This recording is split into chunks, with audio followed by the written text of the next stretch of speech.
നമസ്കാരം. ഒരുപാട് പേര് എനിക്ക് മെസ്സേജ് അയക്കുന്ന ഒരു കാര്യമാണ്. എന്താണ് സ്പിരിച്വാലിറ്റി? സ്പിരിച്വാലിറ്റി ഒരു ആൾക്ക് ആവശ്യമുണ്ടോ? അല്ലെങ്കിൽ ഒരു സ്പിരിച്വൽ ലെവലിൽ നിന്നുകൊണ്ട് അടുത്തടുത്ത ഘട്ടങ്ങളിലേക്ക് സഞ്ചരിക്കാൻ എന്ത് ചെയ്യാൻ പറ്റും? അങ്ങനെ ഒരുപാട് ആൾക്കാർ എനിക്ക് മെസ്സേജിൽ ചോദിക്കാറുള്ളൊരു ചോദ്യമാണ്. ഞാൻ എൻ്റെ അനുഭവങ്ങളിലൂടെയാണ് നിങ്ങൾക്ക് പറഞ്ഞു തരാൻ പറ്റുള്ളൂ. അല്ലാണ്ട് ഒരുപാട് അറിവുള്ള ഒരാളല്ല ഞാൻ എപ്പോഴും പറയണ പോലെ. പക്ഷെ എൻ്റെ ജീവിതത്തിൽ ഭഗവാൻ എന്നെ കൈ പിടിച്ച് കൊണ്ടുപോയി യാത്രയിലുണ്ടായ ചില അനുഭവങ്ങളിൽ നിന്ന് ചില കാര്യങ്ങൾ പറഞ്ഞു തരാം. അതിനാണ് ഈ വീഡിയോ. സ്പിരിച്വാലിറ്റി നമുക്ക് ആവശ്യമാണോ എന്ന് ചോദിച്ചു കഴിഞ്ഞാൽ, നമ്മൾ ജീവിച്ച നമ്മുടെ ചുറ്റുപാട്, നമ്മുടെ അനുഭവങ്ങൾ, അതിലൂടെയാണ് ഒരാൾ ഭക്തനോ അല്ലെങ്കിൽ വിശ്വാസിയോ അല്ലെങ്കിൽ യുക്തിവാദിയായിട്ട് മാറുന്നത്. ഒരാൾ യുക്തിവാദിക്ക് യുക്തിവാദിയാവാൻ അയാളുടേതായ അനുഭവങ്ങളിലൂടെയാണ് അയാൾ മനസ്സിലാക്കുക. ഒരു ഭക്തൻ അങ്ങനെ ആയിത്തീർന്നു അവൻ്റെ അനുഭവങ്ങളിലൂടെയും അവൻ പഠിച്ച കാര്യങ്ങളിലൂടെയാണ്. ഇത് അങ്ങോട്ടും ഇങ്ങോട്ടും മാറും ചെയ്യാം. ഒരു യുക്തിവാദി കുറച്ച് കഴിഞ്ഞാൽ ഭക്തനാവാം, ഭക്തൻ കുറച്ച് കഴിഞ്ഞാൽ യുക്തിവാദിയാവും. പക്ഷെ ഇവിടെയൊക്കെ പ്രവർത്തിക്കണം എന്താ? അവൻ്റെ അനുഭവങ്ങളാണ്, അവൻ്റെ വാഴ്ച അറിവുകളാണ്. അപ്പോൾ ഇത്തരം അറിവുകളിലൂടെ സഞ്ചരിക്കുമ്പോൾ ഒരു സ്പിരിച്വാലിറ്റിയിൽ എത്തിപ്പെട്ട ഒരാൾ, അതിനെ കുറിച്ചാണ് നമുക്ക് സംസാരിക്കേണ്ടത്. മറ്റവർക്ക് അതിന് ആവശ്യമില്ലാത്ത ആൾക്കാരാണ്. അപ്പോൾ അതുകൊണ്ട് അത് അഡ്രസ്സ് ചെയ്യേണ്ട ആവശ്യം വ്യക്തിപരമായിട്ടിരിക്കില്ല. പക്ഷേ സ്പിരിച്വാലിറ്റിയിൽ എങ്ങനെ ഉയരാം, അല്ലെങ്കിൽ എന്ത് ചെയ്യണം എന്ന് മനസ്സിലാക്കണമെങ്കിൽ, അല്ലെങ്കിൽ അറിയണമെങ്കിൽ, നമ്മുടെ ഭാരതീയ തത്വചിന്ത പ്രകാരം നമുക്കറിയാം, മറ്റെല്ലാ മതവിഭാഗങ്ങൾക്കും ഒരു വിശുദ്ധ ഗ്രന്ഥമുണ്ട്. ആ ഗ്രന്ഥത്തിലാണ് അത് ബേസ് ചെയ്ത് പോണത്. പക്ഷെ ഭാരതീയ സംസ്കൃതിയിലെത്തുമ്പോൾ അതൊരു ലൈബ്രറിയാണ്. ഒരുപാട് പുസ്തകങ്ങളുണ്ട് ആ ലൈബ്രറിയിൽ ഇരിക്കുന്നുണ്ടാവും. അതിലേത് ചിന്താധാര വേണം എന്നുള്ളതായ പുസ്തകം എടുത്തിട്ട് നമുക്കത് ഫോളോ ചെയ്യാം. അങ്ങനെ അതിൽ നിറയെ ഉണ്ട്. ഉപനിഷത്തുകളുണ്ട്, വേദങ്ങളുണ്ട്, പുരാണങ്ങളുണ്ട്, തത്വചിന്തകളുണ്ട്. എന്തിന് യുക്തിവാദത്തിൻ്റെ ഏറ്റവും വലിയ തലമായ ചാർവാക സിദ്ധന്മാരെ കുറിച്ച് പോലും നമ്മൾ ചാർവാക സിദ്ധന്മാർ എന്ന് പറയുന്നത് ആ ചിന്താധാരയ്ക്ക്. അതേപോലെ 18 സിദ്ധന്മാരുടെ ജീവിത രീതികളുണ്ട്. അങ്ങനെ നമുക്ക് ഭാരതത്തിൽ ബുദ്ധൻ്റെ, മഹാവീര, അങ്ങനെ എത്രയോ അങ്ങനെ നിറഞ്ഞു നിൽക്കുകയാണ്. അപ്പോൾ ആ നിറഞ്ഞു നിൽക്കുന്ന ചിന്താധാരകളിലൂടെ നമ്മൾ സഞ്ചരിക്കുമ്പോൾ നമ്മുടെ ആത്മീയതയുടെ ഏതെങ്കിലും ഒരു വഴിയിൽ കൂടെ സഞ്ചരിക്കാൻ പറ്റും. അതെങ്ങനെ അപ്ഗ്രേഡ് ചെയ്യാൻ പറ്റും, അല്ലെങ്കിൽ അതിൽ എന്ത് ചെയ്യാൻ പറ്റും എന്നുള്ളതാണ് അടുത്ത ചോദ്യം വരുന്നത്. നമ്മൾ ആത്മീയതനെ നമ്മുടെ വിവരമുള്ള നമ്മുടെ ഗുരുക്കന്മാരൊക്കെ പറയുന്നത് 3 വഴിയുണ്ടെന്ന്. ഒന്ന് കർമ്മയോഗം, ഒന്ന് ഭക്തിയോഗം, ഒന്ന് ജ്ഞാനയോഗം. കർമ്മത്തിലൂടെ ആത്മീയതയിൽ എത്തിച്ചേരുക. ജ്ഞാനം, അതായത് ഒരുപാട് കാര്യങ്ങൾ പഠിച്ച അറിവ് നേടി ജ്ഞാനത്തിൽ എത്തിച്ചേരുക. ഭക്തി, നമ്മൾ വിശ്വസിക്കുന്ന ഭഗവാനിലേക്ക് അലിഞ്ഞു ചേർന്ന് ആത്മീയതയിൽ എത്തിച്ചേരുക. ഇത് 3 വെവ്വേറെ പോണ വഴികൾ മാത്രമൊന്നുമല്ല. അങ്ങോട്ടും ഇങ്ങോട്ടൊക്കെ ആത്മീയ ഭക്തൻ ജ്ഞാനത്തിലെത്തിച്ചേരാം, ജ്ഞാനീയൻ ഭക്തിയിലെത്തിച്ചേരാം, കർമ്മത്തിൽ ഇവർ രണ്ടുപേരും എത്തിച്ചേരാം. ഇതെല്ലാം കൂടിച്ചേർന്ന വഴികൾ തന്നെയാണ്. അപ്പോൾ ഈ വഴികളിലൂടെ സഞ്ചരിക്കുമ്പോൾ നമ്മൾ നല്ലൊരു ഭക്തനായി ആത്മീയതയിലേക്ക് അടുത്തടുത്ത ഘട്ടത്തിലേക്ക് എത്തിച്ചേരണമെങ്കിൽ നമ്മൾ ചെയ്യേണ്ട ചില കാര്യങ്ങൾ ഞാൻ മനസ്സിലാക്കിയെന്ന് നിങ്ങൾക്ക് പറഞ്ഞു തരണം. ഒന്ന്, നമ്മൾ സറണ്ടർ എന്നുള്ള വാക്കിൻ്റെ അർത്ഥം അറിയണം. സറണ്ടർ എന്ന് പറഞ്ഞു കഴിഞ്ഞാൽ നമ്മളെല്ലാം നമ്മൾ വിശ്വസിക്കുന്ന ഭഗവാനിൽ അർപ്പിച്ച് കർമ്മം മാത്രം ചെയ്ത് മുന്നോട്ട് പോവുക. റിസൾട്ട് നമ്മുടെ കയ്യിലല്ല എന്ന് മനസ്സിലാക്കുക.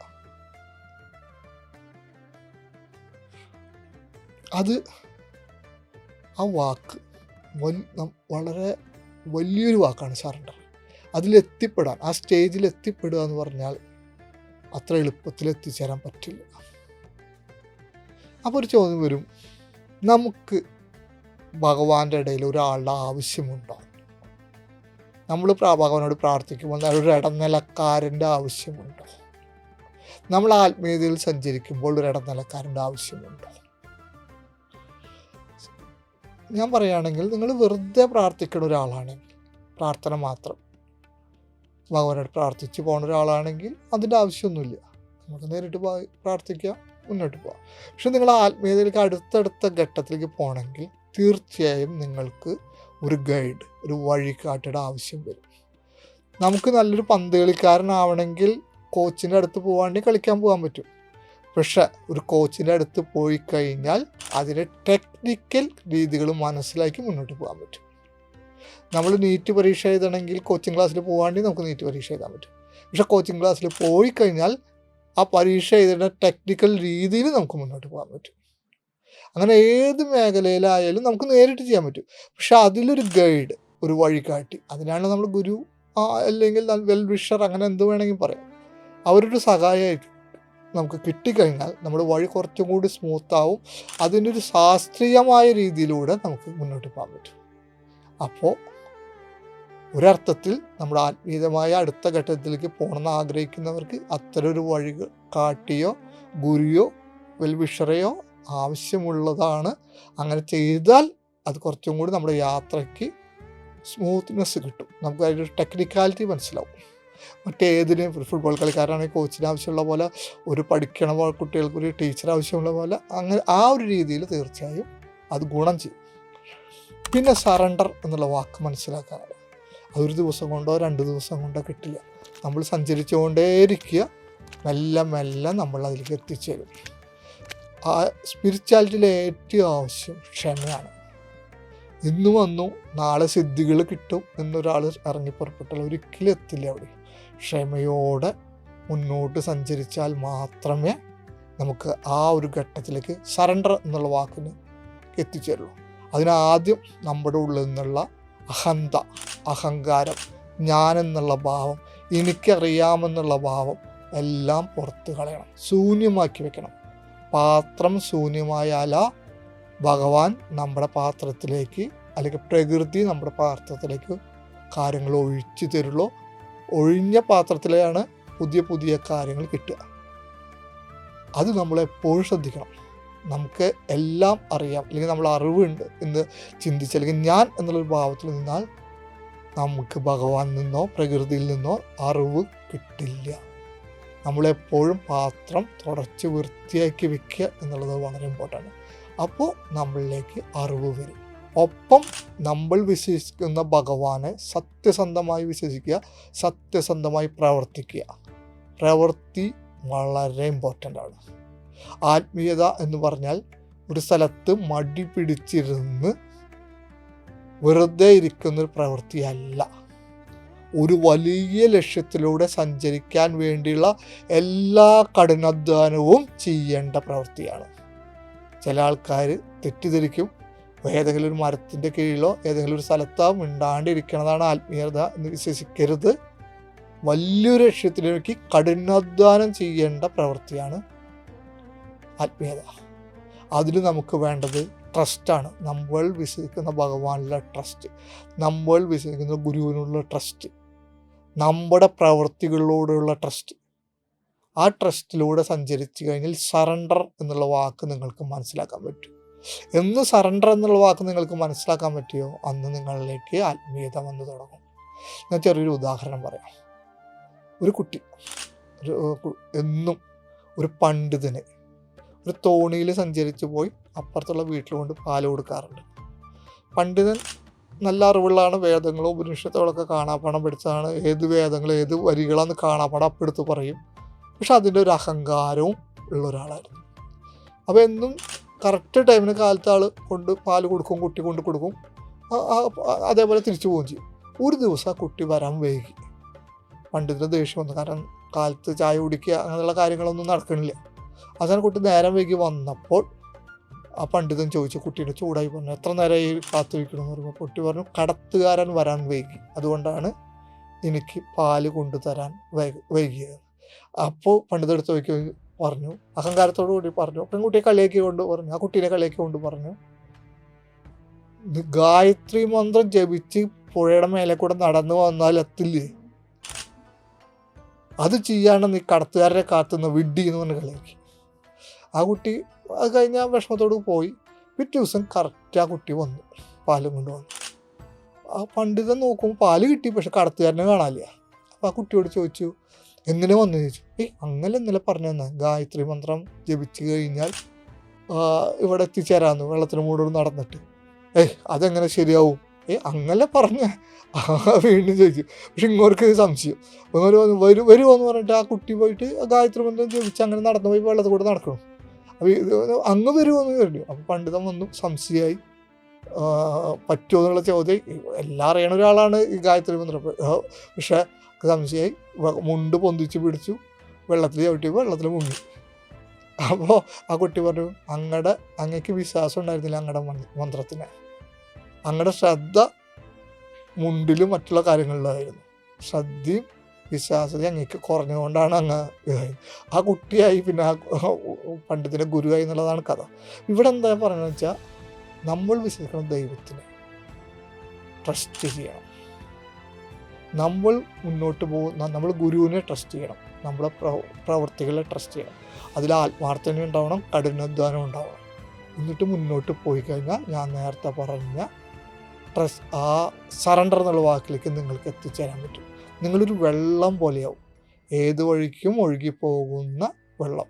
പ്രവൃത്തികൾ മാത്രം ചെയ്ത് റിസൾട്ടിനെ കുറിച്ച് ചിന്തിക്കാണ്ട് കർമ്മം മാത്രം ചെയ്ത് ഒരു വെള്ളം പോലെ ഒഴുകിപ്പോയി കഴിഞ്ഞാൽ നിങ്ങൾ നേരത്തെ പറഞ്ഞ സറണ്ടർ എന്നുള്ള പൊസിഷനിലെത്തി. അതെത്തിക്കഴിഞ്ഞാൽ നിങ്ങൾ അനുഭവിക്കുന്ന ഒരുപാട് കാര്യങ്ങളുണ്ട്. ഒരു അനുഭൂതി, ഭഗവാന്റെ അടുത്തിരിക്കുന്ന ഒരു അനുഭൂതി നിങ്ങൾക്ക് അറിയാൻ പറ്റും. നിങ്ങൾക്കൊരു പ്രശ്നങ്ങൾ വന്നു കഴിഞ്ഞാൽ ആ പ്രശ്നത്തിന് പുറത്ത് നിന്നുകൊണ്ട് ആ പ്രശ്നത്തിന് വിശകലനം ചെയ്യാൻ പറ്റും. Frame out. നമുക്ക് എപ്പോഴും ഒരു പ്രശ്നങ്ങൾ ഉണ്ടാകുമ്പോൾ നമ്മൾ ആ പ്രശ്നത്തിന് ഉള്ളിൽ നിന്ന് ചിന്തിക്കണമെന്ന് പറഞ്ഞാൽ നമുക്ക് സൊല്യൂഷൻസ് വളരെ കുറവായിരിക്കും. നമ്മൾ ഭയങ്കര വിഷമത്തോട് കൂടിക്കും, ഡെസ്പാവും. പക്ഷെ നിങ്ങൾ ഒരു ഉദാഹരണം നിങ്ങൾ ആലോചിച്ചാൽ മതി. ഒരു സിനിമ ഷൂട്ടിങ് 2 പേരിരുന്ന് സംസാരിക്കണം, ഒരു ഷൂട്ട് ചെയ്യണം. അതെങ്ങനെ നമ്മളെ കാണിക്കണത് തീരുമാനിക്കുന്നത് ഡയറക്ടറും ക്യാമറമാനാണ്. നേരെ ഇങ്ങനെ ഇരുന്ന് സംസാരിക്കും, ഇപ്പോൾ ക്യാമറ വെച്ച പോലെ ഇരുന്ന് സംസാരിക്കും, ഷൂട്ട് ചെയ്യാം. അപ്പം നമ്മൾ സിനിമയിൽ കാണുന്നത് ആ ഭാഗമാവും. അല്ല, ക്യാമറാമാൻ പറയുകയാണ് നമുക്കിത് ഇങ്ങനെ വേണ്ട, നമുക്കൊരു മൂലയിൽ നിന്ന് ഷൂട്ട് ചെയ്യാം. അപ്പോൾ ആ നമ്മൾ കാണുന്നത് ആ രൂപമായിരിക്കും. അല്ലെങ്കിൽ ആൾ പറയുകയാണ് നമുക്കൊരു മുകളിൽ നിന്ന് ഒരു ടോപ്പ് ആംഗിളിൽ ഷൂട്ട് ചെയ്യാം. അപ്പോൾ നമ്മൾ സിനിമയിൽ കാണുന്നത് ടോപ്പ് ആവുന്നത് തലയുടെ മുകളിൽ 2 പേരിരുന്ന് സംസാരിക്കണം, ഒരു ഫാൻ കറങ്ങണതൊക്കെ നമുക്ക് കാണാൻ പറ്റും. പക്ഷെ നടക്കുന്ന സംഭവം ഒന്നാണ്. അപ്പം നമുക്ക് കാഴ്ച പലവിധമുണ്ട്. സംഭവം ഒന്നാണെങ്കിലും നമ്മുടെ ക്യാമറ, നമ്മുടെ കാഴ്ച എവിടെ സെറ്റ് ചെയ്യണം എന്നുള്ള അവകാശം നമുക്കുണ്ട്. ഒരു പ്രശ്നത്തിന് നിങ്ങൾ ആ ഫ്രെയിമിൻ്റെ ഔട്ടിൽ നിന്ന് 4 പാടും നോക്കിക്കാണുക. അപ്പോൾ നിങ്ങൾക്ക് ഇപ്പം കിട്ടുന്ന സൊല്യൂഷൻ്റെ × 5 സൊല്യൂഷൻ കിട്ടും. നിങ്ങൾ മറ്റുള്ളവരുടെ ഭാഗത്തുനിന്നും കൂടി ചിന്തിക്കാൻ ആരംഭിക്കും. നിങ്ങൾ മറ്റുള്ളവരെ ജഡ്ജ് ചെയ്യാണ്ടാവും. അവൻ പൊട്ടയാണ്, അവന് കഴിവില്ല, അവന് അർഹതയില്ല. ഇങ്ങനെ മറ്റുള്ളവരെ ജഡ്ജ് ചെയ്യുക എന്നുള്ള സാധനം നിങ്ങളുടെ ഉള്ളിൽ നിന്ന് പോകും. കാരണം ഒരാളെയും ജഡ്ജ് ചെയ്യാനുള്ള അവകാശം നമുക്കില്ല എന്ന് നമ്മൾ മനസ്സിലാക്കും. നമ്മൾ കൂടുതൽ ഭഗവാനോട് അടുക്കും. നമ്മൾ ഏത് ആംഗിളിൽ നിന്നും നമ്മുടെ വിഷയങ്ങൾ നോക്കിക്കാണുകയും നമുക്കതിന് സൊല്യൂഷൻ പെട്ടെന്ന് കിട്ടുകയും ചെയ്യും. അവിടെ നമ്മൾ കൂടുതൽ നല്ലൊരു മനുഷ്യനായിട്ട് മാറും. നമ്മൾ കൂടുതൽ നല്ലൊരു സാമൂഹ്യ ജീവിയായിട്ട് മാറും. കാരണം ഈ അനുഭവങ്ങളിലൂടെ നമ്മൾ മറ്റുള്ളവരുടെ ഭാഗത്തുനിന്നും ചിന്തിക്കാൻ തുടങ്ങും. അപ്പം നമുക്ക് പല ഭാഗത്തുനിന്ന് ചിന്തിക്കുമ്പോൾ ഒരാൾ ചെയ്യണതിൻ്റെ പല അർത്ഥതലങ്ങൾ നമുക്ക് മനസ്സിലാക്കാൻ പറ്റും. അപ്പോൾ നമ്മൾ മറ്റുള്ള ആൾക്കാരെ മനസ്സിലാക്കുന്ന നല്ലൊരു സാമൂഹ്യ ജീവിയായിട്ട് മാറും. നമ്മൾ ഈ ഭൂമിയിൽ ജീവിക്കുന്ന, ഈ ഭൂമിയെ സ്നേഹിക്കുന്ന, പ്രകൃതിയെ സ്നേഹിക്കുന്ന നല്ലൊരു മനുഷ്യനായി മാറും. നമ്മൾ നമ്മുടെ രാജ്യത്തെ സ്നേഹിക്കുന്ന നല്ലൊരു പൗരനായിട്ട് മാറും. നമ്മൾ ഈ യൂണിവേഴ്സിനെ സ്നേഹിക്കുക, യൂണിവേഴ്സിൻ്റെ എനർജിയിലുള്ളിലേക്ക് കടന്നു ചെന്ന് അതിൻ്റെ അനുഭൂതി മനസ്സിലാക്കാൻ പറ്റും. നമ്മളറിയാതെ വേറൊരു നല്ലൊരു മനുഷ്യനായിട്ട് മാറും. നിങ്ങൾ ഈ വഴിയിലൂടെ സഞ്ചരിച്ച് ഇവിടെ എത്തിച്ചേരണം. അപ്പോൾ ഒരു കാര്യമുണ്ട്, നിങ്ങൾ ഇവിടെ എത്തിച്ചേരണമെങ്കിൽ നിങ്ങളുടെ മുമ്പിൽ ഒരുപാട് കടമ്പകളുണ്ടാവും. ഇനി ഞാൻ പറയുന്നത് നിങ്ങൾ വളരെ ശ്രദ്ധിക്കണം, വളരെ പ്രധാനപ്പെട്ട പോയിൻ്റാണ്. ഒരുപാട് വിഷമങ്ങളും ദുഃഖങ്ങളും കഷ്ടപ്പാടുകളും അനുഭവിച്ച ശേഷം മാത്രമേ നിങ്ങൾ ഇവിടെ എത്തുള്ളൂ. ഇവിടെ പലപ്പോഴും നമ്മൾ പറയുന്നൊരു വാചകമുണ്ട്, നമ്മൾ ഭഗവാനിലോട് അടുക്കാൻ ശ്രമിക്കുമ്പോൾ ഭഗവാൻ നമ്മളെ പരീക്ഷിക്കും. അത് ഞാൻ ഒരുപാട് ഗുരുക്കന്മാരും പറയണ കേട്ടിട്ടുണ്ട്. നിങ്ങൾ ആത്മീയതയിൽ എത്തിക്കഴിഞ്ഞാൽ, സ്പിരിച്വാലിറ്റിയിൽ എത്തിക്കഴിഞ്ഞാൽ നിങ്ങളെ ഭഗവാൻ പരീക്ഷിക്കും. ആ പരീക്ഷണത്തിൽ നിങ്ങൾ ഒരുപാട് കഷ്ടങ്ങൾ അനുഭവിക്കും. ഇവിടെ എനിക്ക് ഒരു വലിയൊരു വിയോജിപ്പുണ്ട്. ഇതാണ് ഈ വീഡിയോയിലെ ഏറ്റവും പ്രധാന പോയിന്റായിട്ട് ഞാൻ പറഞ്ഞത്. നമ്മൾ സ്പിരിച്വാലിറ്റി എത്തിക്കഴിഞ്ഞാൽ, ഭഗവാനിൽ എത്തിക്കഴിഞ്ഞാൽ ഭഗവാൻ നമ്മളെ പരീക്ഷിക്കും എന്നുള്ള വാക്ക് ശരിയല്ല. നമ്മളെ ഭഗവാൻ പരിശീലിപ്പിക്കും, നമ്മളെ ട്രെയിൻ ചെയ്യും. നമ്മളെ പരീക്ഷിക്കുക എന്നുള്ള പറയുമ്പോൾ നമ്മൾക്കൊരു മടുപ്പ് വരും മനസ്സിന്. നമ്മൾ ഈ നല്ല കാര്യങ്ങൾ ചെയ്ത് ഭഗവാനിൽ എടുക്കാൻ ശ്രമിക്കുമ്പോൾ എന്തിനാണ് നമ്മളെ ഇങ്ങനെ പരീക്ഷിക്കണ ഭഗവാനെ എന്ന് വിളിക്കാത്ത എത്ര പേരുണ്ടാവും? ഈ കാണുന്ന വീഡിയോയിൽ എത്ര പേര് വിളിച്ചിട്ടുണ്ടാവും? പക്ഷെ നമ്മളെ ഭഗവാൻ ട്രെയിൻ ചെയ്യുകയാണെന്ന് ബോധം നമുക്ക് മനസ്സിലുണ്ടായി കഴിഞ്ഞാൽ നമ്മുടെ ആ മടുപ്പ് മാറും. നിങ്ങൾ ആ പൊസിഷനിലേക്ക് എത്താൻ വേണ്ടി, ആ നല്ലൊരു മനുഷ്യനാവാൻ വേണ്ടി നിങ്ങളെ ട്രെയിൻ ചെയ്തെടുക്കുക എന്ന് നിങ്ങൾ മനസ്സിലാക്കി കഴിഞ്ഞാൽ നിങ്ങളുടെ മനസ്സിൻ്റെ മടുപ്പ് മാറും. നിങ്ങൾ ഭഗവാനോട് എന്തിനാ ഭഗവാനെ ചോദ്യം ഇല്ലാതാവും. ഒരു പന്ത് കളിക്കാരനെ കോച്ച് കാലത്തെണീപ്പിച്ച് ഗ്രൗണ്ടിലിട്ട് ഓടിക്കണത് അവനെ പരീക്ഷിക്കാനല്ല, പരിശീലിപ്പിക്കാനാണ്. നല്ലൊരു പന്ത് കളിക്കാരാണ്. മസൂറി ട്രെയിനിങ് ക്യാമ്പിൽ IAS IPS ട്രെയിൻ ചെയ്തെടുക്കുമ്പോൾ അവർക്കുണ്ടാകുന്ന ബുദ്ധിമുട്ടുകൾ അവർ പരീക്ഷിക്കുകയല്ല, പരിശീലിപ്പിക്കുകയാണ്. നാളെ എത്രയോ ജനങ്ങളെ ഭരിക്കേണ്ട ആൾക്കാരാണ് അവർ. നിങ്ങളൊരു നല്ലൊരു നടനാവണമെങ്കിൽ നല്ലൊരു ഡയറക്ടർ നിങ്ങളെ ഉപയോഗിച്ച് ഒരുപാട് കാര്യങ്ങൾ ചെയ്യണം. നിങ്ങളെ പരീക്ഷിക്കുകയല്ല, പരിശീലിപ്പിക്കുകയാണ് നിങ്ങളൊരു നല്ല നടനായിട്ട് മാറാൻ വേണ്ടി. ഇങ്ങനെ ഓരോ സ്ഥലത്തും ഒരു ടീച്ചർ ഒരു കുട്ടീനെ ചീത്ത പറഞ്ഞും അടിച്ചും പഠിപ്പിക്കുമ്പോൾ അവനെ പരീക്ഷിക്കല്ല, പരിശീലിപ്പിക്കുകയാണ് അവനെ നല്ലൊരു മാർക്ക് കിട്ടാൻ വേണ്ടി.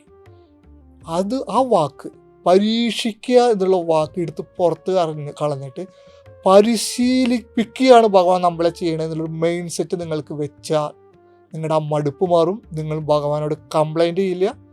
നിങ്ങളുടെ യാത്രയിൽ ഓരോ സമയവും നിങ്ങൾ ആലോചിക്കുക, ഇതെനിക്കുള്ള ട്രെയിനിങ് ആണ്, ഞാൻ ഈ ട്രെയിനിങ് സക്സസ് ആയി ചെയ്യും, ഞാൻ ഭഗവാന്റെ മുമ്പിൽ നല്ലൊരു കേഡറ്റായിട്ട് മാറും എന്നുള്ളൊരു ചിന്ത നമ്മുടെ മനസ്സിൽ വെച്ചാൽ മടുപ്പില്ലാണ്ട് നിങ്ങൾക്ക് ഈ വഴികൾ താണ്ടാം.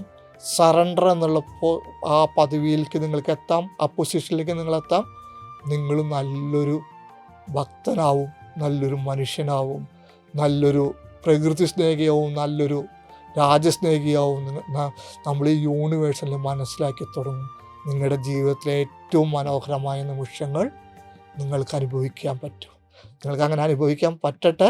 ഇതെൻ്റെ അനുഭവങ്ങളിലൂടെ ഭഗവാൻ പഴനിയാണ്ടവൻ എന്നെ കൈപ്പിടിച്ച് നടത്തിയ, അദ്ദേഹം പറഞ്ഞു തന്ന അറിവുകളിൽ ചില കാര്യങ്ങൾ നിങ്ങളുടെ മുമ്പിൽ ഞാൻ ഷെയർ ചെയ്യുക മാത്രമാണ്. നിങ്ങളുടെ ജീവിതത്തിൽ ഈ വീഡിയോയിൽ ഗുണങ്ങൾ ഉണ്ടായിട്ടുണ്ടെങ്കിൽ എനിക്ക് സന്തോഷം. ഭഗവാൻ അനുഗ്രഹം, പഴനിയാണ്ടവൻ അനുഗ്രഹം എപ്പോഴും ഉണ്ടാവട്ടെ. വെറ്റിവേൽ മുരുകനിക്ക് ഹരോഹര, ജ്ഞാനവേൽ മുരുകനിക്ക് ഹരോഹര, ജ്ഞാനദണ്ഡായുധ പാണിക്ക് ഹരോഹര, വീരവേൽ മുരുകനിക്ക് ഹരോഹര. ജയ് പഴനിയാണ്ടവ. ഓം ശരണമായ നമഃ.